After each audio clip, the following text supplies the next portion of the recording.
میرا سوال جنت کے معیار کے حوالے سے ہے۔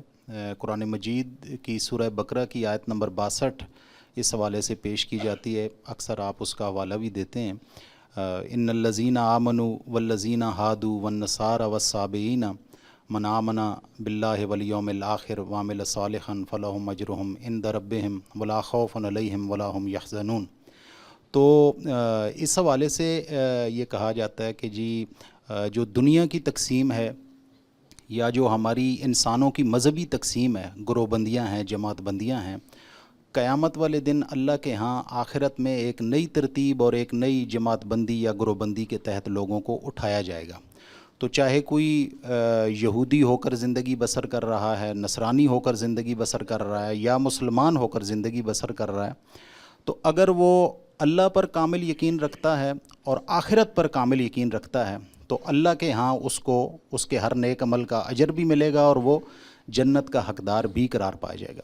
تو اس سلسلے میں اشکال یہ پیدا ہوتا ہے کہ یہ جو ہم ایک سیدنا آدم علیہ السلام سے لے کر محمد الرسول اللہ صلی اللہ علیہ وسلم تک نبیوں کے سلسلے کو بھی مان رہے ہوتے ہیں، بلکہ ایمان رکھتے ہیں اور الہامی کتابوں پر بھی ایمان رکھتے ہیں، اور اسی طریقے سے فرشتوں کو بھی مان رہے ہوتے ہیں، اور تو پھر یہ جو چیزیں ہیں ان کی پھر کیا حیثیت رہ جاتی ہے جب صرف اللہ پر ایمان اور آخرت پر ایمان کافی ہے، اور ہماری یہ جو موجودہ شناخت ہے اس کی بھی کوئی انفرادی حیثیت نہیں ہے۔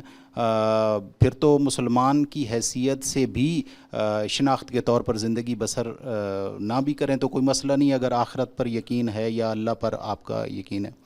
تو کیا یہ بات جو ہے یہ اتنی ہی سادہ ہے جس سادہ طریقے پر بیان کی جاتی ہے؟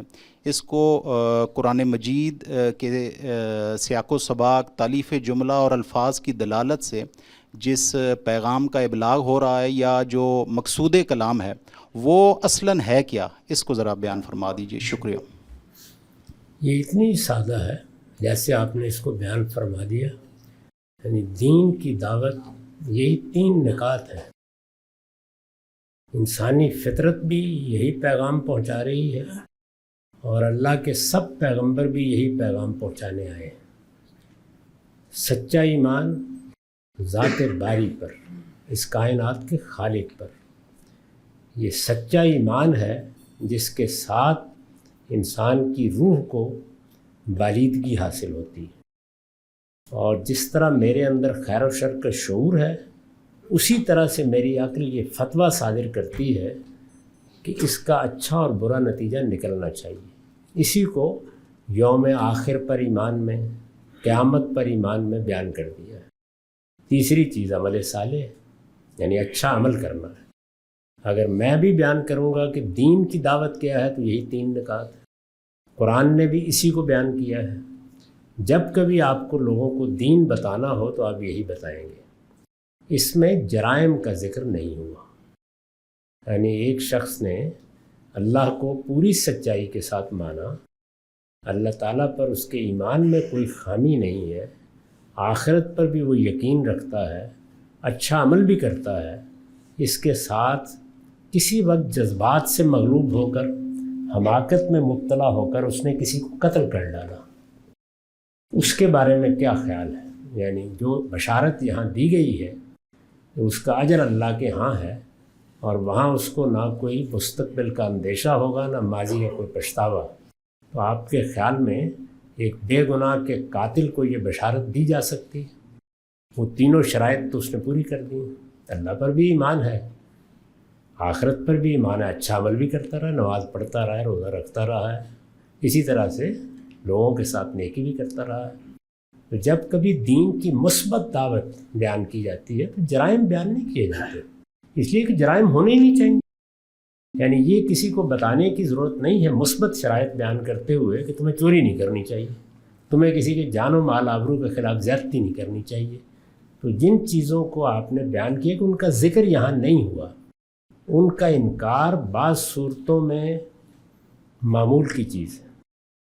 مثلاً یہ بات کہ قرآن جیسی کوئی کتاب نازل ہوئی ہے، ممکن ہے کسی دور دراز جگہ پر آدمی کو اس کی کوئی صحیح اطلاع ہی نہیں ملی، ممکن ہے کہ اس کو متنبع ہی کیا گیا، ممکن ہے کسی نے دعوت پہنچائی ہے تو اتنے غلط طریقے سے پہنچائی ہے کہ وہ اس کی جانب آنکھ اٹھا کے دیکھنے کے لیے بھی تیار نہیں ہوا.